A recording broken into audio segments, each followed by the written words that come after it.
Habitants d'une planète confinée, bonjour. Si l'humanité s'unit finalement contre un ennemi commun, ce n'est ni un monstre, ni un astéroïde, mais bien un virus. Dans un monde aujourd'hui paralysé et sous perfusion, s'ouvre un laboratoire collectif de la résilience et de la solidarité. Urgence alors de prendre le pouls de cette société en introspection et de partager nos expériences. Bienvenue dans le Bloodcast, l'émission qui interroge les humains au cœur du combat.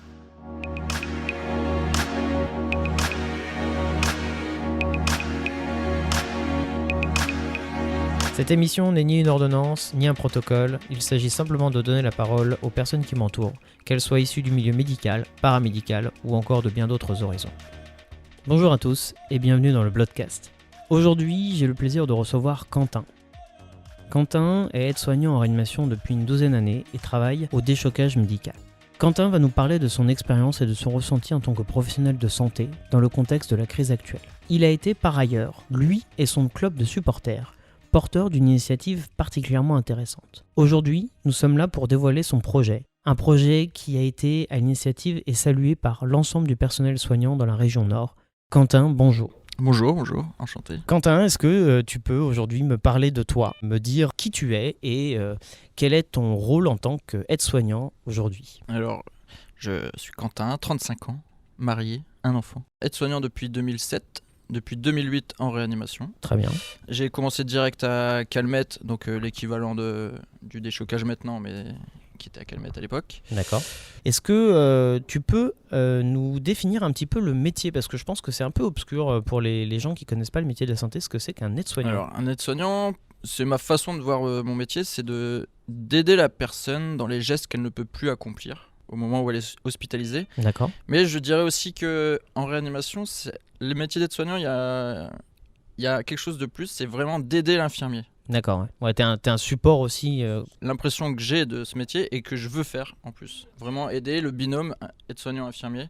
Donc moi, aider l'infirmier dans la préparation de son matos, dans l'avancer le plus possible dans ce que je peux faire pour que lui ait le moins de choses qu'il ait moins de choses à faire parce que les soins sont déjà très lourds, il y a des prises de constante régulières, il y a des changements de position pour prévenir. En plus, les infirmiers, ils sont très demandés par rapport sur le plan médical, donc nous, en tant qu'aide-soignant, tout ce qu'on peut avancer, je pense que c'est important qu'on le fasse.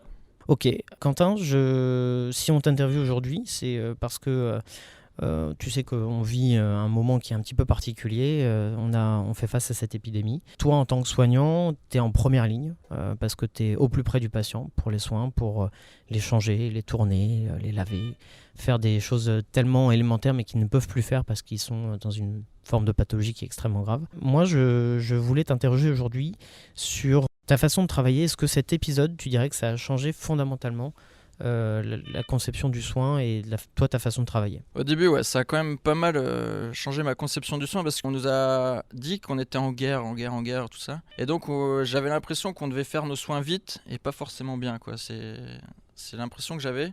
Et au fur et à mesure, je me suis dit, mais non, en fait, certes, c'est quelque chose de contraignant, le Covid, où on doit s'habiller, il y a beaucoup de contraintes, mais quand tu es avec le patient, il faut prendre son temps et bien faire les choses. Donc, au début, j'avais l'impression que je bâclais un peu mon travail. Mais au fur et à mesure, les habitudes sont arrivées aussi parce que c'était quelque chose d'inconnu.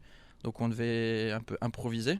Mais au fur et à mesure, on prend nos habitudes, on prend nos repères. Dans des chambres qui, normalement, n'étaient pas censées accueillir de la réa, parce la toxicologie, par exemple, où on travaille, a été upgradée en chambre de réanimation. Ouais, c'est-à-dire qu'on a transformé des lits qui initialement étaient... dans des petites chambres. Ouais.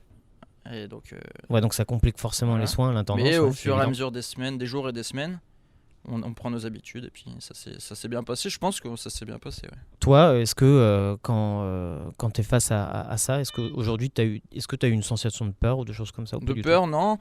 Un peu de stress parce que c'est l'inconnu aussi. C'est un nouveau cas que moi j'avais jamais connu. De peur, non. Un peu de stress. Parce que de toujours se dire est-ce qu'on va le refiler à sa famille et tout, mais au final l'encadrement, notre chef de service Patrick Gérardi nous a bien expliqué les choses quant à l'habillement, quant aux risques qu'il y avait par rapport au confinement, tout ça. De ce côté-là, tu as eu l'impression qu'en termes d'encadrement, ici, ça a été très bien fait, très bien géré. Il y a eu des petits couacs forcément, comme toute organisation. Des choses un peu faites en urgence, mais globalement très rassuré. Ouais, on a dû de toute façon composer avec l'urgence dans ces circonstances, et c'est vrai que c'est pas toujours évident, mais bon, globalement, on dirait que t'es plutôt rassurant, c'est sympa, c'est cool. Aujourd'hui, je t'interviewe parce que on avait fixé un petit peu cette thématique. Le titre de l'émission, c'est le supporter supportant les soignants. Alors pourquoi ce thème? C'est parce que alors toi et ton club de supporters, alors si je me trompe pas, c'est Dog Virage Est. Dogs Virage Est, ouais. C'est ça. Vous avez été porteur d'une initiative que je trouve vraiment absolument géniale. Vous vous êtes remué et vous avez trouvé la ressource pour alimenter des food trucks pour différents hôpitaux. Vous avez aussi apporté des petits déj, je crois, à Victor Provost, l'hôpital de Roubaix. J'ai vu des photos aussi pour l'hôpital de Seclin. Enfin bref, tous les hôpitaux de la région Nord et région de France. Vous êtes vraiment remué, vous avez fait un truc super. Je suis épaté. Pourquoi vous avez fait ça? Quel est le sens de ce que vous avez porté comme initiative aujourd'hui? Tout simplement la solidarité, parce que moi je fais partie du bureau des Dogs Virage Est, et en fait on a une discussion entre nous là, dans le bureau. Tout le monde me dit ouais, comment on peut t'aider et tout, donc je fais moi juste rien que ce message comment on peut m'aider, c'est déjà, ça me fait énormément de bien. Et en fait il y a quelqu'un qui a émis l'idée, on me fait une cagnotte en ligne, on voit combien on peut récolter d'argent. Et en fonction de ça, on distribuera des petits déjeuners, quoi. C'est parti de là, juste un petit déj à la base. On le fait au moins une fois, un petit déj. Et en fait, on a récolté plus de 8 000 € avec des dons de tout le monde, que ce soit des gens de notre groupe, des gens extérieurs, des gens de nos familles, des gens il y a des joueurs du LOS qui ont mis aussi. D'accord. Et donc avec ces 8 000 €, on a décidé pour le bâtiment de réa de Salengro, faire appel à un food truck, et on a distribué des repas, 180 repas pour la réanimation de Salengro. On a fait petit déj à la Jeanne de Flandre, on a distribué des repas du midi aussi à Calmette. D'accord.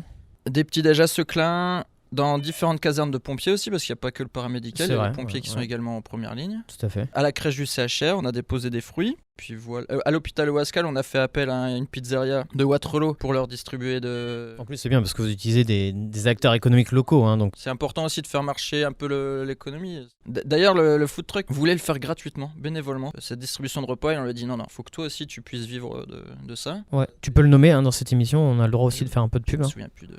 Tu te souviens plus de son nom? Bon, on le retrouvera et on le mettra en lien sur le podcast de l'interview. Mais elle était très gentille, cette dame. Ouais, c'est celle qui avait fait les salades. Les repas pour à Salengro. Ok, super.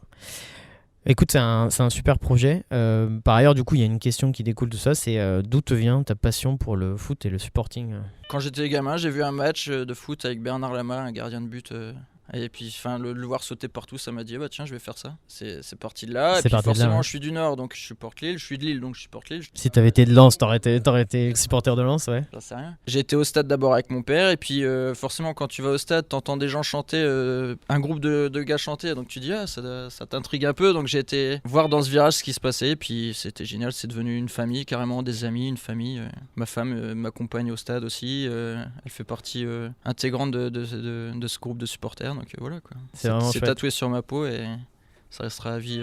Du coup, ça ouvre la 5e question naturellement, qui est est-ce que tu peux m'expliquer un petit peu ce que c'est que le supporting? Est-ce que pour toi c'est un art de vivre ou une philosophie comme les autres? C'est une philosophie de vie, je pense.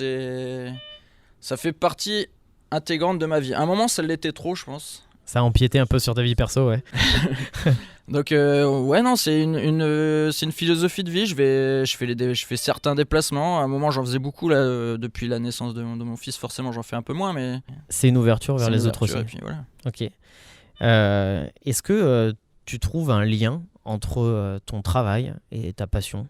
Ma passion, c'est quand même un défouloir. C'est quelque chose où ça me permet surtout de m'aérer la tête. C'est genre je mets mon cerveau de côté et puis pas je fais n'importe quoi, c'est pas ça, il faut faire les choses intelligemment quand même, mais c'est décompresser. Ouais, c'est partir au stand, voilà, avec les copains, boire des bières, parler de tout et de rien, refaire le monde, et voir un bon match de foot quoi. Dire des conneries et puis voilà quoi. Ok.